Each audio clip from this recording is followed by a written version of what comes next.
ampun. Shalom. Selamat pagi anak-anak ibu semua. Kita berjumpa lagi pada hari ini pada pembelajaran kita di tema 2, menyayangi tumbuhan dan hewan. Subtema 1, manfaat tumbuhan bagi kehidupan manusia. Nah, anak-anak ibu, sebelum kita belajar, kita berdoa dulu. Mari kita berdoa. Terima kasih Tuhan atas kasih-Mu kepada kami hari ini. Tuhan berikan kami kesehatan. Kami mau belajar, kiranya Tuhan berikan kepintaran, hikmat dan bijaksana supaya apapun yang kami pelajari hari ini kami boleh memahaminya. Terima kasih Bapa, dalam nama Yesus kami berdoa kepadamu. Amin. Nah, anak-anak ibu, adapun tujuan pembelajaran kita hari ini adalah yang pertama, siswa dapat mengetahui tentang dongeng atau cerita berupa hayalan. Yang kedua, penjumlahan bersifat komutatif. Yang ketiga, menyanyikan lagu Pohon Cemara. Nah, untuk lebih jelasnya, mari anak-anak ibu saksikan video berikut ini ya.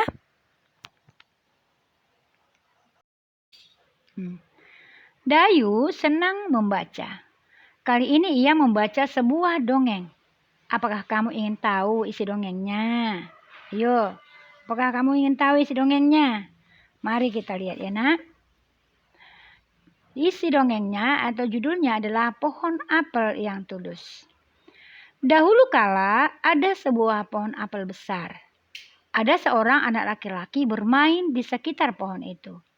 Dia sangat menyayangi pohon itu. Pohon itu juga senang bermain bersamanya. Waktu berlalu, anak laki-laki itu tumbuh dewasa. Suatu hari ia datang kembali. Pohon apel menyambutnya dengan gembira. Ayo bermainlah bersamaku, ajak si pohon apel. Ya, di sini seolah-olah mereka seperti manusia ya nak. Oke. Aku tak punya waktu untuk bermain. Kami membutuhkan rumah untuk tempat tinggal. Bisakah kau membantuku? Kami boleh memotong cabang-cabang pohonku ini untuk membangun rumahmu. Jadi anak laki-laki itu memotong semua cabang pohon dan pergi dengan riang.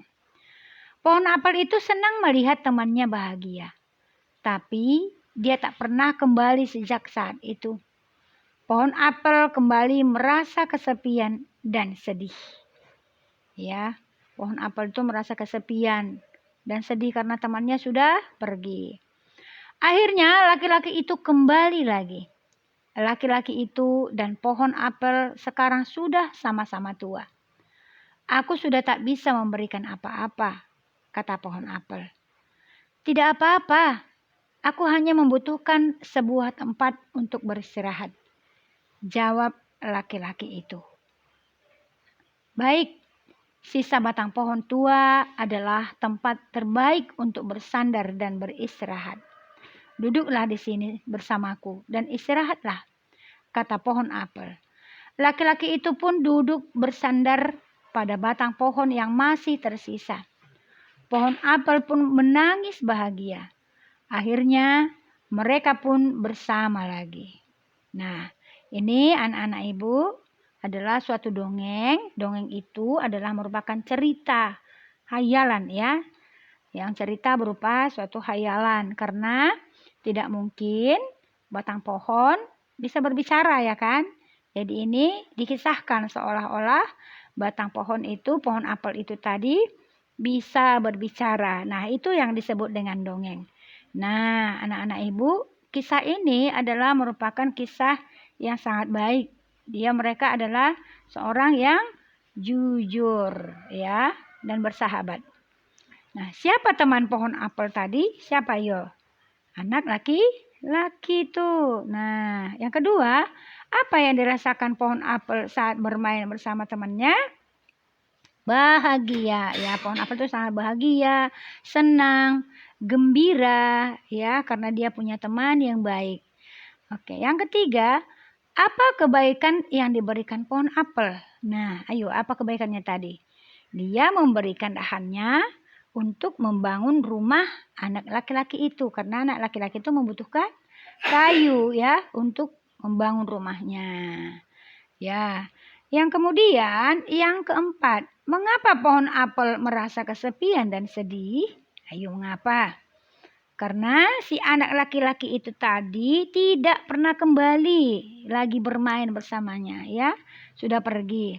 Yang kelima, di akhir cerita, mengapa pohon apel menangis? Ya, kenapa menangis kira-kira? Karena dia menangis bahagia, mereka bisa bersama-sama lagi dan anak laki-laki itu bermain bersama-sama lagi. Walaupun hanya anak laki-laki itu menyandarkan dirinya pada batang apel yang sudah tua itu. Mereka sudah sama-sama tua, ya. Anak laki-laki tadi pun sudah tua, sudah jadi orang tua. Apelnya sudah tua, orang laki-laki tadi juga sudah tua. Itu ya, Nak. Oke. Nah, Dayu mengambil beberapa helai daun kering, lalu meletakkannya di sebuah kotak. Ia mengambil lagi beberapa helai daun kering dan meletakkannya pada kotak yang lain. Di kotak pertama ada 35 helai daun kering. Di kotak kedua ada 15 helai daun kering. Nah, mari kita lihat. Dayu meletakkan daun di dua kotak seperti ini. Dayu menghitung semua daun kering. Ya, yang pertama dulu yang 35 tadi ya. Kemudian meletakkan lagi yang 15 daun kering. Nah, sekarang Dayu mau menjumlahkan. Nah, berarti 35 ditambah 15 sama dengan 50. Ya. Dayu ingin tahu jika posisi kotak itu ditukar, apakah jumlah daunnya akan sama? Ya. Apakah sama kalau ditukar posisinya? Nah, mari kita lihat ditukar posisinya.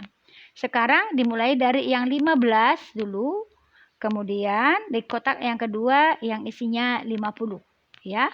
Tadi kan ketukar yang 50 di depan, yang 15 di belakang. Sekarang ditukar. Nah, mari kita lihat. Berarti 15 tambah 35 sama dengan 50. Nah, masih sama ya walaupun ditukar tempatnya.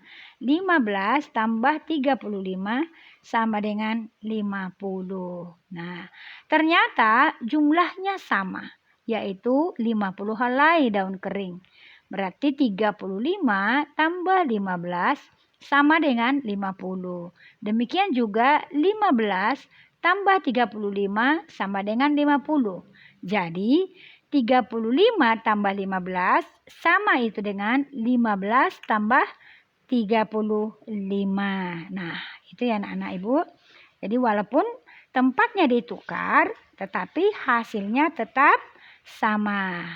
Mari kita coba pada penjumlahan yang lain, yaitu 120 ditambah 930 sama dengan 1050. Ya.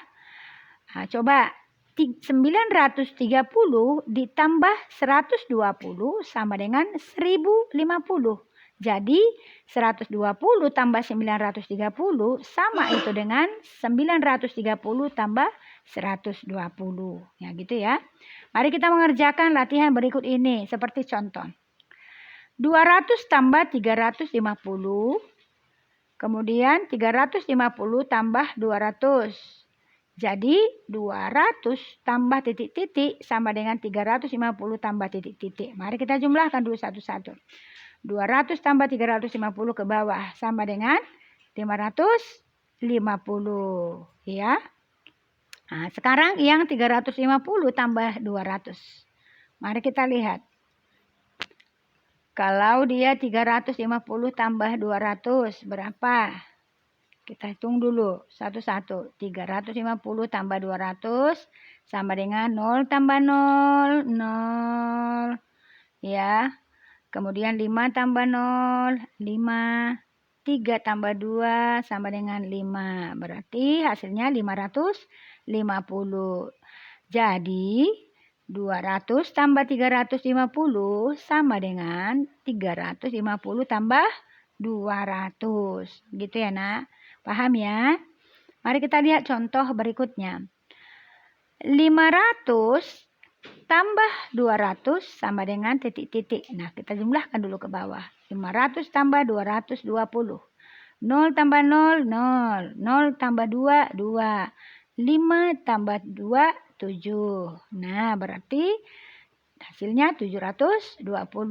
Sekarang coba yang lain. 220 ditambah 500 sama dengan 0 tambah 0 sama dengan berapa? 0. 2 tambah 0 sama dengan 2. 2 tambah 5 sama dengan 7. Nah, berarti hasilnya 720. Sama ya. Jadi, 500 tambah 220 sama dengan 220 tambah 500. Nah, itu ya sifat pertukaran komutatif namanya. Ya. Paham ya, Nak? Paham? Oke. Hari Minggu, Dayu pergi tamasya ke gunung. Dayu pergi bersama orang tua dan saudara sepupunya. Di gunung, ia banyak melihat pohon cemara. Pernahkah kalian melihat pohon cemara? Siapa yang pernah melihat pohon cemara? Nah, pernahkah cemara memiliki banyak manfaat bagi manusia? Salah satunya kayu cemara digunakan untuk membuat perabot rumah tangga. Dayu dan sepupunya bernyanyi lagu cemara selama di perjalanan. Nah, anak-anak ibu di sini ada lagu cemara ya, ciptaan Ateh Mahmud. Mari kita nyanyikan. Demikian cara menyanyikannya. Dengarkan ibu baik-baik. Cemara pohon ramping, daunnya halus lancing, bergerak-gerak kian kemari seperti tangan penari. Gitu ya, Nak, lagunya. Nanti anak-anak ibu boleh pelajari lagi di rumah. Oke? Sampai demikianlah pembelajaran kita hari ini. Kiranya apa yang sudah kita pelajari, anak-anak ibu boleh mengingatnya. Untuk menutup pelajaran kita berdoa. Terima kasih Tuhan atas kasih-Mu kepada kami. Hari ini kami telah belajar. Kiranya Tuhan yang memberkati kami, memberikan kami kepintaran yang baik. Semua pembelajaran kami boleh kami ingat. Terima kasih Bapa, berkati kami walaupun kami belajar di rumah. Di dalam nama Yesus kami berdoa kepadamu. Amin.